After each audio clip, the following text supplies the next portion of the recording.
today we're interviewing a man who's making the very difficult transition from sporting legend to political leader. I'm personally very gratified and excited to have in the 10 Questions chair, Mr. Imran Khan. Welcome. Thank you. In your new book, Pakistan, you talk about how you were raised with English traditions and you went to English schools and you went to Oxford and you had to come to know and love your country after that. How do you answer people who say that that shift is just one of political expediency? Well, you know, the great leaders of the subcontinent, Gandhi in India and Nehru in India, who were the great Indian leaders, and then Jinnah in Pakistan, who was our great leader, and then the ideological father of Pakistan, who's the great Iqbal. All of them actually went through a similar experience. They went out of the Indian subcontinent, got Western education, and then began to look upon their own societies differently. And they all took part in freedom struggles. In my case, it was compounded by the fact that I was a cricket player who represented my country. The book also traces an interesting arc of your kind of religious faith. And, you know, as Australian growing up, you know, you were regarded as something of a playboy, as I recall, among the Pakistani team.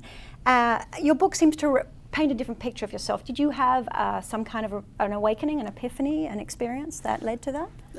It doesn't mean that, you know, there was some regret or anything of my past life. I mean, we evolve, we human beings. We are humans, otherwise we'd be made angels. So we make mistakes, we learn, we evolve. But it's specifically, what is spirituality? It is much bigger thing than just about, you know, a playboy life or not.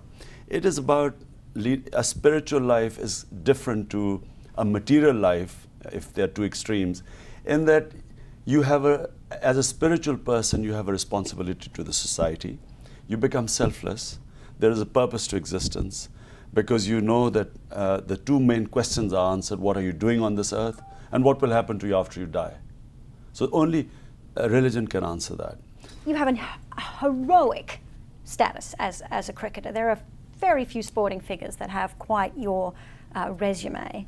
There's some Australians maybe, but that sporting prowess has not yet translated into a lot of political success. Why do you feel that is?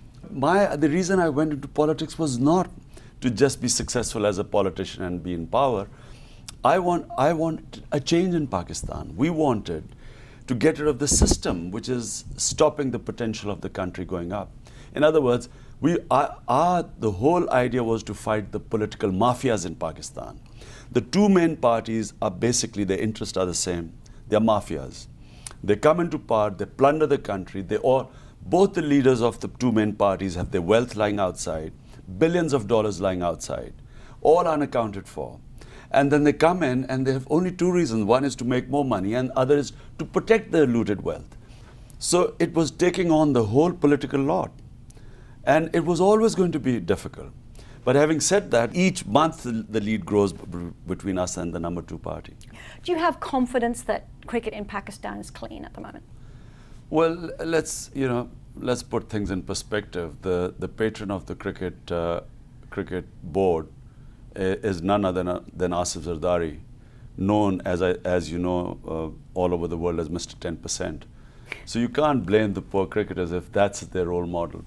I don't think Pakistan cricket has been clean, but I think that international cricket has not really been clean. It's almost impossible to detect spot fixing. It's almost impossible. But you can only, if you monitor the players' bank accounts, that's one way of getting around this. Because there's so much money in it. There's so much gambling in cricket right now that you can't really expect the lure of money, which is actually, there's more money in cricket than ever in history. The IPL, just to give you an idea, I played 21 years of international cricket, which is one of the longest playing careers. I want numbers here, right? No, I'm saying 21 years. In 2 months, a player makes more money than I did in 21 years of international cricket. And an ordinary test cricketer. Forget about I'm not talking about a Sachin Tendulkar.